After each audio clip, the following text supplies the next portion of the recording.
So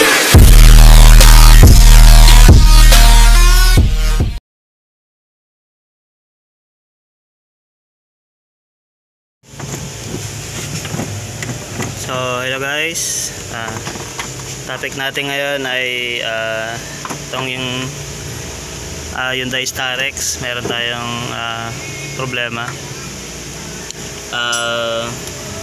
Napaandar namin siya, ayaw mandar. Then nagbubuga siya, puting usok, makapal. So minsan kasi nagiging problema niyan injector na may leak. So tetestingin natin siya isa-isa para malaman natin. Tanggalin na natin guys.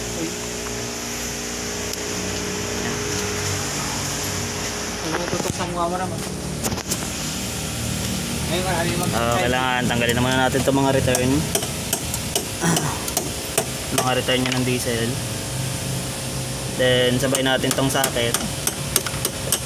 Yung fittings tinanggal ko na kanina yan. Kasi isa-set ko na sana rito para matesting yung injector.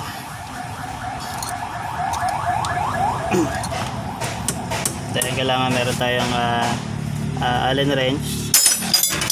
Ayan. 6mm.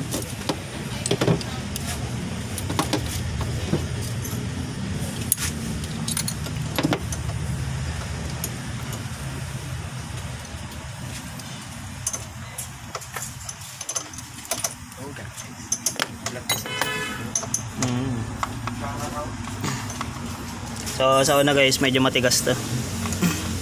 Kailangan konting pasensya lang.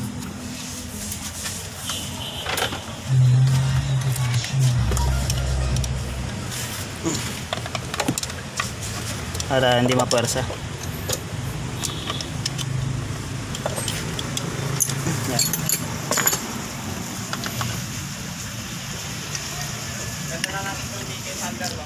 So ito yung injector nya guys. Yan, nakuha na natin. So nagsasabaw siya ng diesel, tsaka kulay itim yung langis. Sobrang itim yung loob nya. Parang may problema to sa loob. Normally kasi pag tinanggal mo siya, dapat medyo maputi-puti pa to yung loob Ayan ang kapal. Masyadong makarbon. Kasi may washer yan dito. Ito yung copper, yung tanso. May washer yan dyan Dapat hindi ganun kaitim yung langis. Para siyang parang blow by na rin yata itong makina nito. So tetestingin natin siya mamaya guys. Kukonek muna natin siya sa fittings para ma-check yung problema niya.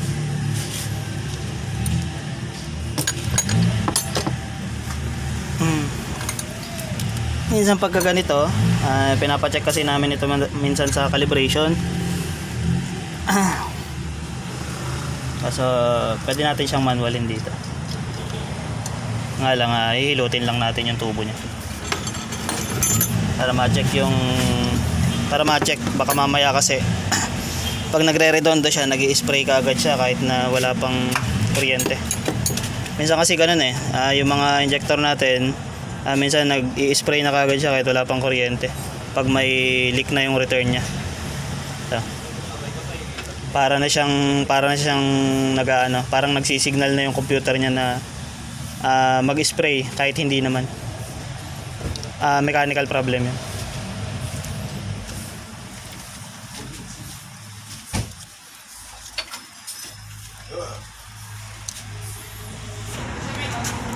Ito guys, paparedondo muna natin mga isa-dalawa kasi yung diesel nito sigurado tatalsik yun yung pumasok sa loob kasi nagsasabaw siya kanina ng diesel dito Sige Jay!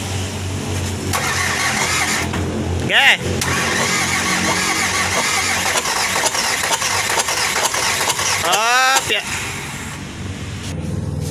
So ito guys, check na rin natin tong injector natin kung merong leak. Kasi minsan may mga nagkakaroon ng leakage yan dito. Gawa nang nakita natin nagsabaw siya rito kanina, yun yung pumasok sa loob, yun yung may mga tumalsik. Minsan may leak yan dito sa mga dugtungan niya. Yun ang i-double check natin, kaya kailangan ito punasan muna natin ng punasan muna natin ng basahan para masigurado natin kung may nagsasabaw dyan.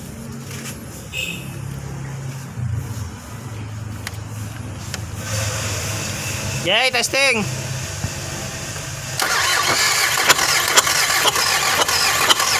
Yeah. So ito, yung injector natin wala naman nakitang tagas. Siguro sa fittings lang yun, yung tagas na nakita natin dito. Yung diesel na nakita natin dyan, baka sa fittings lang yun. And then tignan natin yung spray nya kung maganda na, para alam natin kung good na siya. So yay, pakiretanda mo na.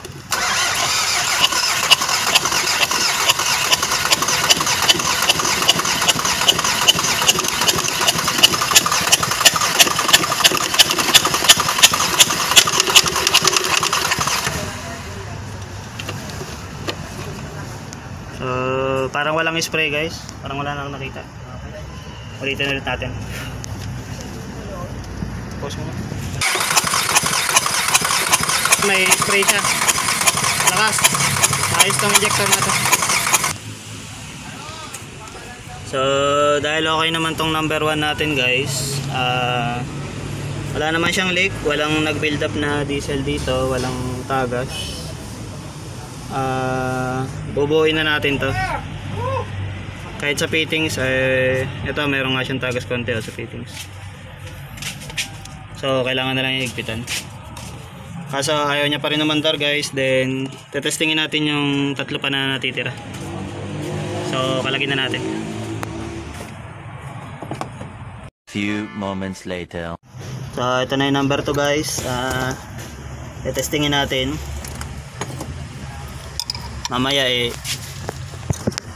papalit natin yung 1 dyan para makita natin yung problema.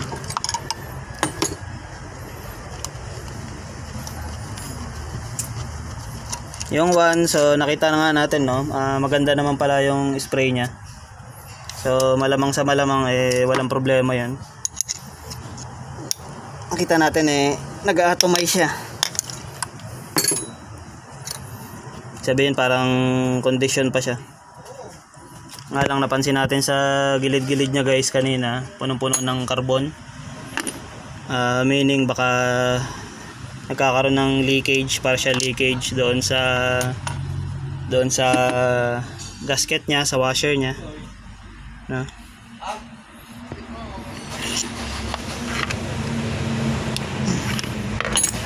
Ito sa una guys, medyo matigas to kaya huwag niyong pupersahin.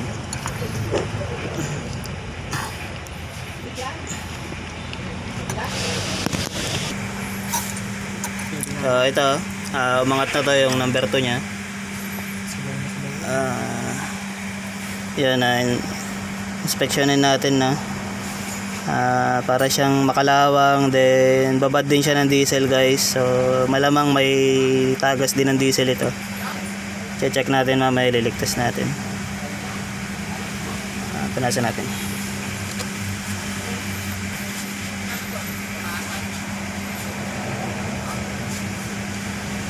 Pero hindi siya katulad nung sa 1, no? Yung sa 1 nung unang nilabas natin, punong-puno siya ng nagsasabaw siya ng langis. Nagsasabaw siya ng langis dito. So meaning yun, baka yung copper na gasket niya, na washer niya, baka lumulusot dyan yung pressure galing dun sa piston, galing dun sa combustion chamber natin, no? So connect na natin ito rito.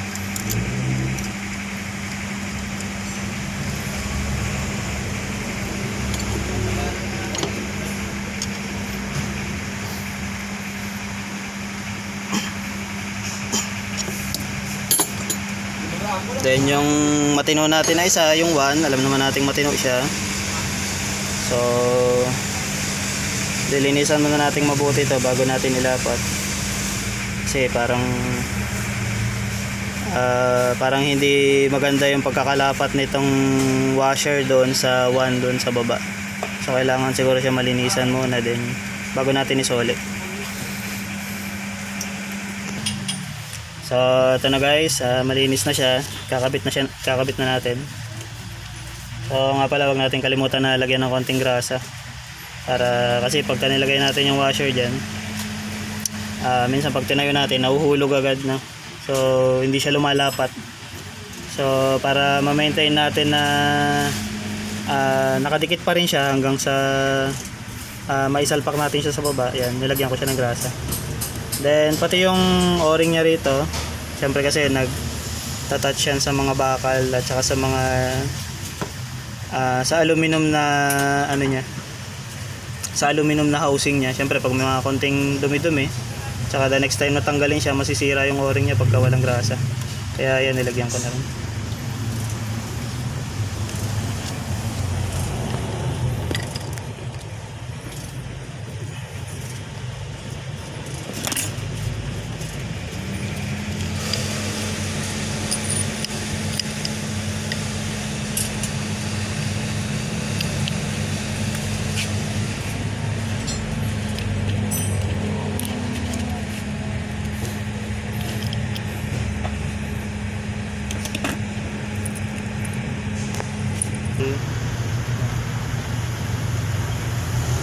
Ayan, babalik na natin. Minsan ito, no, kailangan luwagan tsaka sikipan mo ng ilang ulit bago mo tuluyan na i-finalize na sikipan,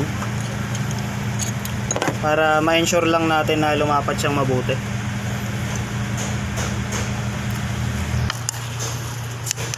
Tapos minsan pinapokpok rin namin siya ng flat sa gilid lang guys, huwag nyo hayaan tamaan yung mismong injector. Kasi yung pagkakasikip natin ng allen guys, hindi naman siya sobrang asin na masikip. Minsan hindi lumalapat ng mabuti, hindi lumalapat ng tama. So nagkakaroon rin ng leak. So pangit din yun.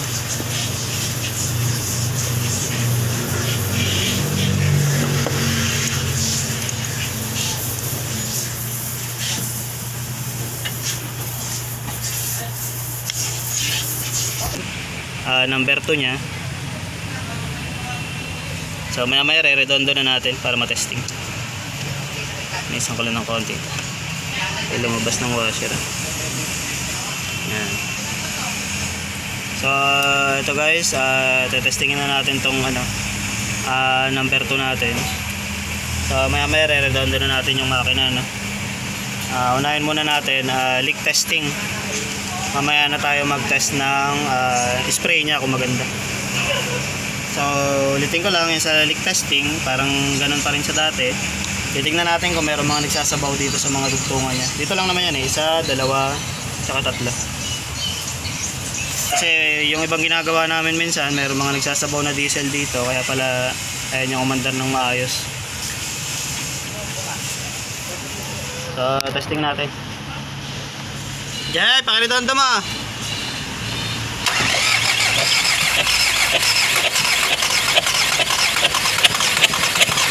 Okay. Check natin na kung may leak. Tuyo, wala naman. Tuyo, wala naman siya. So, tuyo. So, okay tayo, walang leak na. Bale, i-redondo pa natin ng mga ilang ulit kasi baka nag-build up pa lang ng pressure. Para ma-double check lang. Yeah, isa pa.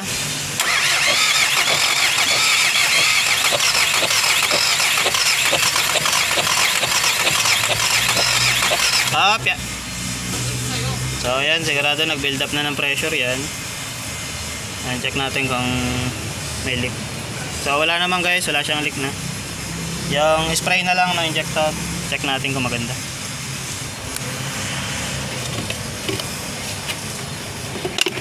Jay, pakiritanto mo na.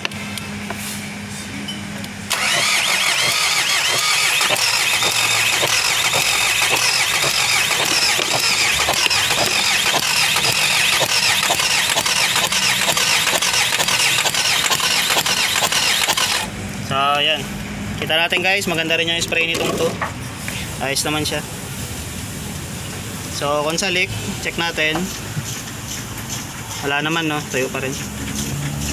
So yung 1 and 2 natin, alam natin okay yan. Ay, wag na pala. So ito, tanggalin na rin natin tong tray. Ipapalit natin dito sa isa pang injector natin na matino.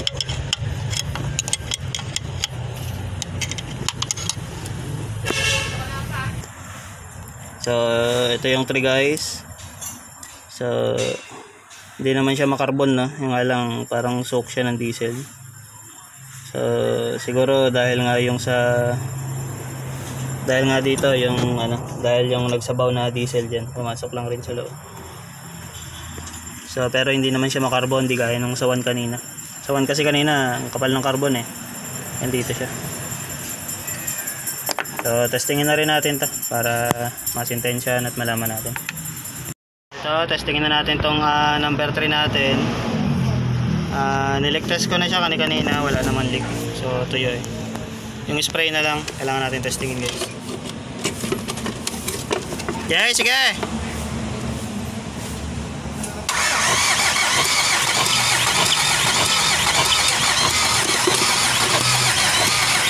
Nakikita natin guys, yan, meron siya, good din siya.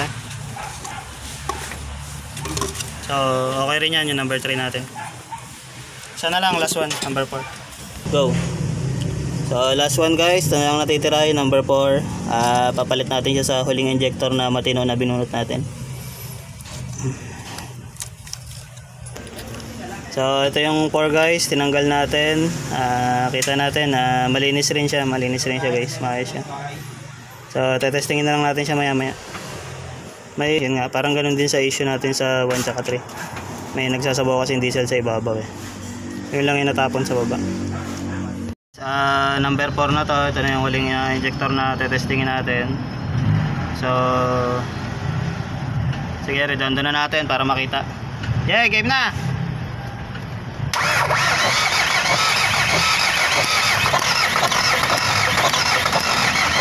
Okay. So nakita natin guys na may spray naman siya, maayos. So mukhang may problema na tong makina natin kasi maganda naman yung spray niya. And then na nakaraan pina-check din sa calibration tong mga to, apat. Chinek kung good yung spray nila. May nakita na isa na sira na, so pina-rebuild yung 1. Ito siya na yung nakalagay sa 2 ngayon. Ito na yung 2. Pero ganun pa rin, may nagbago naman, kaso ayaw niya pa rin tumuloy umandar. So siguro parang baka may ibang problema na to sa makina. Baka mahina na yung compression or baka blow by na. Pero check din natin tong timing niya guys kung okay naman. Pero sa ngayon at least alam natin na ang sira lang alam natin na yung mga injector natin 100% okay na, nagpa-function. Then kung saan nag-spray naman sila 4. Na-check ko na yan, pati yung mga return nila okay naman. So yun lang muna guys. Thank you.